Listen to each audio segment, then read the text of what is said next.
Welcome back. We are QOTD, and this is the QOTD Daily Recap Show. QOTD is the game show where you get to be on the air.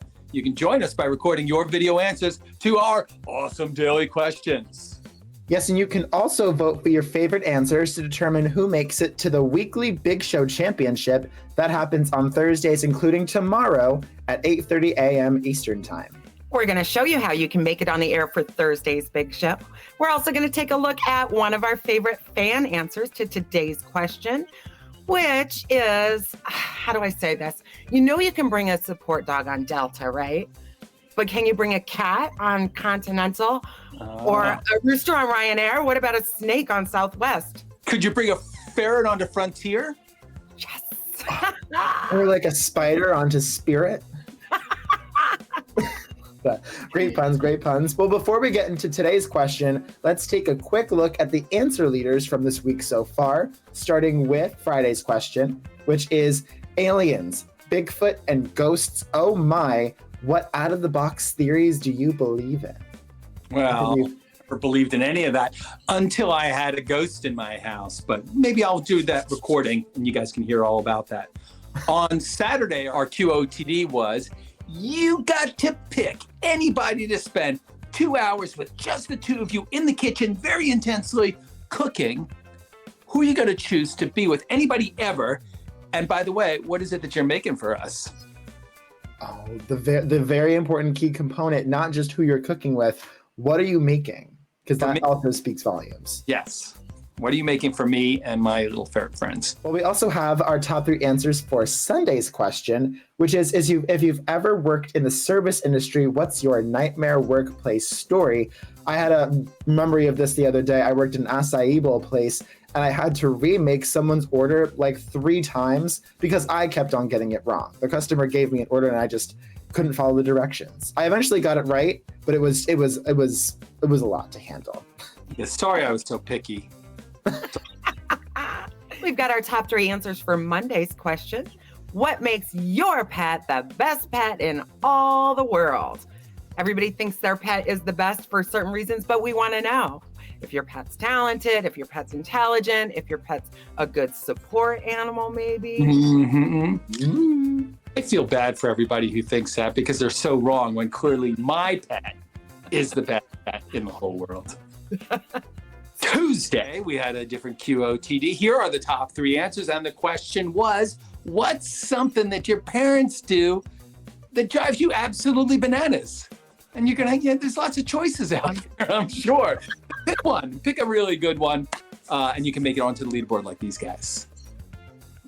Oh yeah, no, everyone has a list. 20-something long checklist and just like, okay, let me break it out. Let me sift through. You shouldn't keep lists like that. That's not good karma, right? Like my kids have all been keeping their lists since 3rd grade of like all the awful stuff that we do. But, I resent that a little bit. Think of the good things that we do. Fair point. It's not good for karma, but it is good for remembering and holding a grudge, which is fun. Right, well, now we've come to the moment we have all been waiting for. Today's question of the day. Let's do a drum roll. Today's question is, should only trained service dogs be allowed on airplanes, or is any comforting pet okay? So the background on this question was that up until about a year ago, people used to be able to bring emotional support animals, and they would be bringing the craziest things. They'd be bringing like ponies or peacocks or potbelly pigs, whatever, anything that gave them comfort while they were flying. But about a year ago, they changed the rules. So right now it's only trained service animals. And I got to say that it's convenient. You don't want to have like a pony's face in your face while you're trying to fly. But Look, this isn't Noah's Ark, right? it was kind of like that for a little while there. People were bringing easy stuff, right? Scorpions. Oh, birds are the worst. Ugh. Oh, yeah. My dog feels the same way. But still, snake, somebody has like a snake wrap, or like a boa wrapped around their neck. Do you want that person next to you? Yeah. No. Maybe it's me. Maybe it's me. No, I understand it though, because the thing is, there are certain things that you can control. Your pet can be extremely well behaved, but then there's certain things you can't control. Like, what if that snake around the person's neck starts to like shed in the middle of the flight? Or like, what if you get a sheet and it just smells absolutely rancid? To look at, don't want it sitting next to you in business class. Oh, never. No.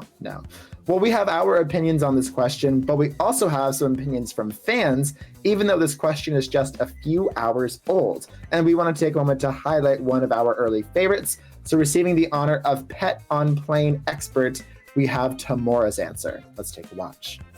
Nope. I don't think it's fair. I don't think it's fair that the Department of Transportation is limiting service animals to dogs. I think that you should be able to bring whatever animal you're connected with on the plane within size reason. Like, don't bring a horse on the plane. But if you have like a service goat and that goat helps you bring yourself from up here back to where you need to be, bring your goat, bro. I do think that the process to be certified should be harder. The animal should definitely be trained. But if you need a goat, bring your goat, bro. How do they seat a goat? Or I really honestly, this is an honest question. Do the animals just stand in the back by the bathroom? What would you do with it? It's not going to fit like a cartoon. I don't. I know that there were some questions about now whether you can buy a seat for your dog, your service dog. So I think that they don't get their own seat. I think that they sit like at your lap or in the aisle or something like that. So your pony is like, it's got his little nose like right in the face of the person who's next to you. Okay. What happens if there's an accident? Right? Well, the other thing that's so funny to me is like, if they could buy tickets, could you imagine walking onto the plane, walking through first class and seeing like a tortoise in a first class seat? I would be pissed. It's like Noah's Ark. What is happening? Exactly. Too much. We have, of course, thank you, Tamora, for that amazing answer. We also have a lot of other questions that you can answer. We have so far 5 for this week. We have another amazing answer for Sunday's question, which was, if you've ever worked in the service industry, what is your nightmare workplace story? So we have a very funny answer from Chris, receiving the honor of worst customer. One time when I was at my old job, a kid peed on the floor during the middle of the day. And the mom just like, sorry, and left. So I had to clean it up. That was a fun day. Only made $8 an hour. So, yeah, definitely not worth it. Exactly. Parents, clean up your kid's mess. I don't care if it's Cheerios. I don't care if it's a mess. Like, what is wrong with you? This guy is not paid enough. No, people just walk away. Like, I can't get you. Okay, that never happened. Okay.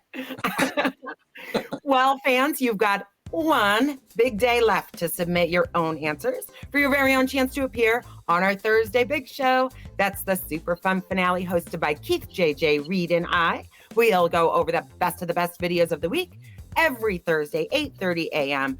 and YouTube, Twitch, and right here at beyondtheair.com. Yes, to record your answer for that big show, you can go to beyondtheair.com and click the orange record button under the 24/7 live game stream, where you can still answer today's question or any of this week's other questions for your chance to tell us about your opinions on service animals on planes, tell us about your absolute worst service industry stories, and for your chance to be on the air with us. Don't forget your crazy parents. So while you're on beyondtheair.com checking out all the videos, you can also play the Guess and Bid game. Guess and Bid game is where you bid stars on the videos that you think are going to be the most popular. And when they win a round, you get points and you climb the leaderboard. It's another way of being on the air. Oh, thanks, everyone, for joining us. And a special thank you to everyone who's watched, voted, and recorded so far this week.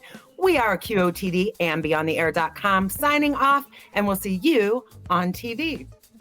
Bye. Meouch. See you later.